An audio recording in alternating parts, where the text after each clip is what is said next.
কালা জাদুর ছকটা হয় না, মরা কাকের কঙ্কাল দেখছে বাসন পড়ে যাচ্ছে বা কিছুর একটা আওয়াজ আসছে, ভাঙা চোরা শিব ঠাকুরের মন্দিরের মতো।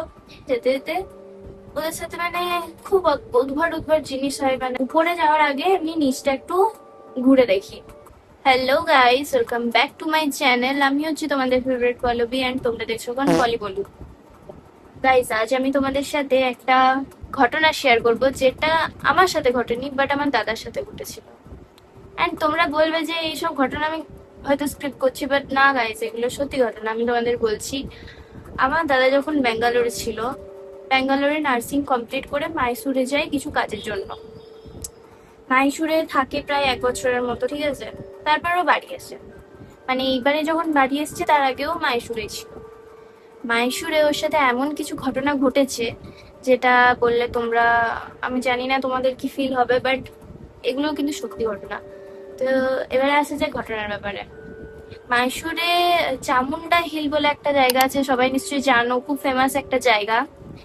সেখানে আমার দাদা অ্যান্ড দাদার বন্ধুরা সব যাই ঘুরতে।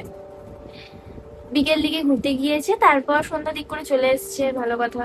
দিয়ে তারপর সন্ধ্যা দিক করে এসছে, দিয়ে রাত্রেবেলায় খাওয়া দাওয়া করে ভেবেছে আবার যাবে ঘুরতে। মানে রাত্রেবেলা একটু ঠান্ডা ঠান্ডা। মাইসুরের দেখো, মাইসুরের ওয়েদার আমাদের এখানে বাঁকুড়ার মতো কি, খুব সুন্দর ওয়েদার। ওখানে এখনই বৃষ্টি এখনই গরম, মানে ওখানে গরমই নেই বলতে গেলে। ওখানে একদম পুরো ঠান্ডা। আমাদের যেমন শীতকালটার থেকে গরমকালটা আসার মাঝের টাইমটা, বা গরমকাল থেকে শীতকালে যাওয়ার মাঝের টাইমটা যেরকম হয়, সেই রকম ওয়েদারটা সব সময় থাকে, অল ইয়ার, মানে গোটা বছর। এবারে কি হয়েছে না, ওরা ওরকম রাতেবেলায় খাওয়া দাওয়া করে ভেবেছে চ একটু আবার কোনো একটা জায়গা থেকে ঘুরে আসি। এটা আমি বলতে পারছি না সেদিনেরই ঘটনা নাকি তার 2-4 দিন পরের ঘটনা। সরি গাইজ, আমার ফোনটা আজকে প্রচন্ড ডিস্টার্ব করছে, আমি জানি না কেন। তো যাই হোক, ওটা হলো, দিয়ে ওরা ঘুরতে গিয়েছে চামুন্ডা হিলের ওখানে। এবার চামুন্ডা হিলের কাছে যে গিয়েছে ওরা, প্রথমে চামুন্ডা হিল কি মানে উপরে, একদম পাহাড়ের উপরে মা চামুন্ডার মন্দিরটা, আর নিচটাতে তো কিছুই নেই। এবারে ওরা ভাবছে যে উপরে যাওয়ার আগে এমনি নিচটা একটু ঘুরে দেখি। এবার নিচটাতেই ঘুরছে, ঘুরতে ঘুরতে একটা পুরোনো একটা মন্দিরের মতো পেয়েছে। পুরোনো মন্দির বলতে একটা ভাঙাচোরা শিব ঠাকুরের মন্দিরের মতো। সেখানে ভিতর ভিতর দিকে যখন গেছে, দেখছে একটা হালকা মতন একটা লাইট জ্বলছে। অ্যান্ড ওখানে শিব ঠাকুর নেই, কিন্তু শিব ঠাকুরেরই মন্দির, কিন্তু শিব ঠাকুর নেই ওখানে। একটা অন্য কোনো একটা কালী ঠাকুর বা কিছু একটা ছিল।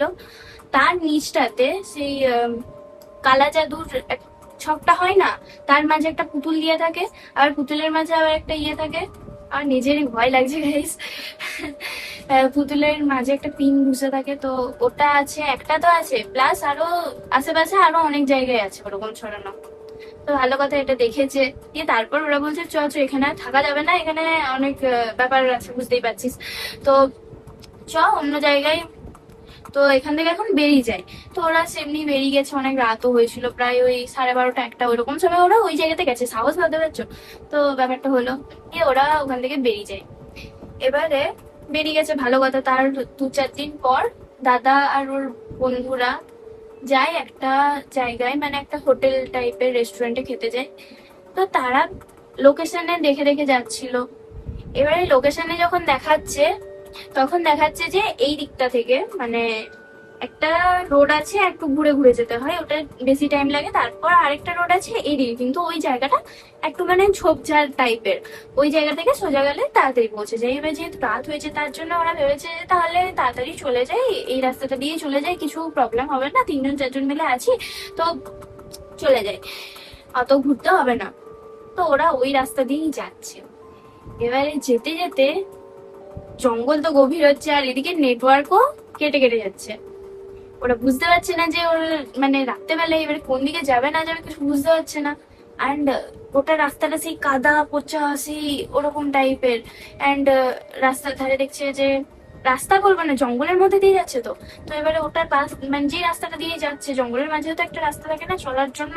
তো ওই রাস্তাটার পাশটাতে দেখছে যে কিছু মদের বোতল টোতল পড়ে আছে। কিছুটা যেয়ে দেখছে একটা মরা কাকের কঙ্কাল পড়ে আছে। ওটা দেখে ওদের হয়ে গেছে। দিয়ে তারপর তাও ওরা আর বেরোতে তো আর পারছে না পিছন দিকে, মানে অনেকটা চলে গেছে ধরো প্রায়। ওরা হেঁটে যায়নি, ওরা গিয়েছিল স্কুটিতে করে। ওই দিক দিয়ে ঘুরে ঘুরে গেলে দেখাচ্ছিল যে 5 কিলোমিটার না 7 কিলোমিটারের মতো, আর এই দিক দিয়ে গেলে দেখাচ্ছিল যে 3 থেকে 4 কিমি ওরকম টাইপের দেখাচ্ছিল, কি আমার অত মনে নেই। তো ওরা আমাকে যেটা বলেছে দাদা, যে ওরা যখন ওদিকে যাচ্ছে যেখানটাতে দেখলো ওরা আর ঘুরে যেতে পারছে না, কারণ অনেকটা চলে গেছে। এবার ঘুরে গেলে আরো বেশি রাত হয়ে যাবে। তো তার জন্য ওরা বললো যে না এইদিকেই যাবো চ। দিয়ে যাচ্ছে যাচ্ছে আবার কিছুটা যেয়ে সেই কিরকমই অদ্ভুত টাইপের ওদের সাথে কিরকম ঘটনা হচ্ছিল আমার অত ভালো করে না বলেনি দাদা, কারণ কেন বলো না, আমি ভূতে ভয় পাই। এবারে কি বলতো, আমাকে মানে আমি যে বলছি এটা তোমাদেরকে, আমারও এখন মনে হচ্ছে যে পিছন থেকে কেউ আসছে, ওই দিক থেকে কেউ আসছে, কারণ গোটা ঘরটা অন্ধকার আছে। আমি শুধু এইদিকে এই রেড লাইটটা চালিয়ে রেখেছি অ্যান্ড গ্রিন লাইটটা চালিয়ে রেখেছি। তো বুঝতে পারছো এরকম ফিল আসছে আমার।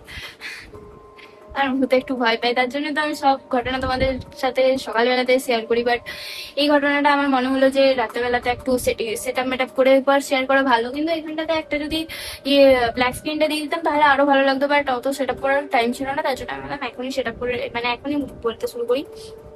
তো এবারে ব্যাপারটা হয়েছে, ওরা যাচ্ছে যাচ্ছে যেতে যেতে ওদের সাথে মানে খুব উদ্ভট উদ্ভট জিনিস হয়, মানে বুঝতে পারছো কিরকম, আমিও তো ভালো করে জানি না, এবার দাদাটা যেটা বলেছে।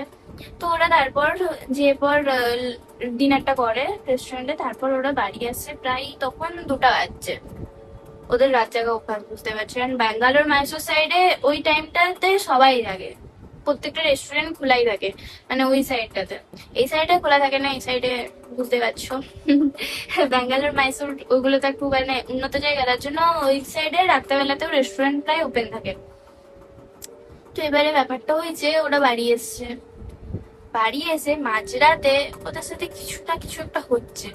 মানে এই ধরো ওরা তো পিজিতে থাকতো, মানে একটা মেস ভাড়া নিয়ে থাকতো, পিজি বলবো না মেস ভাড়া নিয়ে থাকতো। তো সেখানে দেখছে বাসন পড়ে যাচ্ছে বা কিছুর একটা আওয়াজ আসছে, এসব আসছে। দিয়ে তারপরের দিন ওরা কি করলো না, মানে ওটা তারপরের দিন করেনি, ওরা কিছুদিন গেল, প্রায় 4-5 দিনের মতো গেল, কন্টিনিউয়াসলি ওইসব হচ্ছে, ওদের স্বপ্নও আসছে অনেক। তার মাঝে একটা দাদা তো আবার খুব জ্বর সর্দি সবকিছু হয়ে গেছিল, স্যালাইন দিতে হয়েছিল প্লাস। তো এই হচ্ছে ব্যাপার। তো তারপর ওরা একদিন ঠিক করে যে না এবারে একবার যেয়ে পর কোথাও একটা ছাড়ানোর কোনো একটা জায়গা খুঁজি, তারপর একবার ছাড়ি নিয়ে আসি। তারপর ওখানে খুঁজলো, চামুন্ডা হিল গেছিলো আবার, তারপর ওইদিকে আমি জানি না ওদিকে কোথাও একটা কিছু একটা খুঁজেছে। দিয়ে তারপর যে যেতেছে তারা তো আর বাংলাতে আর কথা বলবে না, তারা কন্নড় ভাষায় বলছে, ইংলিশে বলছে। তারা বলছে যে এই ব্যাপার ছিল যে ওখানে কিছু, বুঝতে পারছো আমার এখন ভয় লাগছে বলতে, তার জন্য আর কি আমি এখানে লিখে দিচ্ছি। তো ওইসব হয়ে থাকে, তো তার জন্য আর কি কিছু একটা পেছনে পড়ে গেছিল, যেটা অত বেশি মানে ঝাড়ি নিয়েছে তো, অ্যান্ড ওরা যেহেতু অত বেশি কিছু করেনি তার জন্য ওটা ঝাড়ি নিয়েছে, যেহেতু তার জন্য একটা তাবিজ টাবিজ কিছু হয়তো দিয়েছিল বা ফুল কিছু দিয়েছিল, তারপর ওখানে ওটা শেষ হয়ে গেছে, আর কিছু করেনি। তো এই হচ্ছিল ব্যাপার, এটা হচ্ছিল ব্যাঙ্গালোর মাইসোরের ঘটনা। And এটা সত্যি ঘটনা, আমার দাদা যেদিন মাইসোর থেকে বাড়ি আসে সেদিনই আমাকে বলেছিল এটা। আমি বলছি বাপরে। দিয়ে তারপর আমি আজকে ওকে আমি অত জিজ্ঞাসা করিনি যে আমি এটা বলবো না, আমি নিজের মন গেছে আমি বলে দিয়েছি, দাদাই তো হয় কি আর বলবে। তো যাই হোক এই ছিল আজকের ঘটনা। তো কেমন লাগলো অবশ্যই কমেন্টে জানিও, অ্যান্ড আরো যদি এরকম ভয়ঙ্কর ভয়ঙ্কর ঘটনা জানতে চাও তাহলে আবার কমেন্টে জানাও, যে আরো এরকম জানতে চাও তাহলে আমি আরো কালেক্ট করে কারোর কাছ থেকে এরকম সত্যি ঘটনা কালেক্ট করে আমি তোমাদের সাথে শেয়ার করবো। তো এই হচ্ছিল আজকের মতো, দেখা হবে নেক্সট ব্লগে। আজকের মতো টাটা, অ্যান্ড সাবস্ক্রাইবটা করে দিয়েছো, ঠিক আছে, বাই।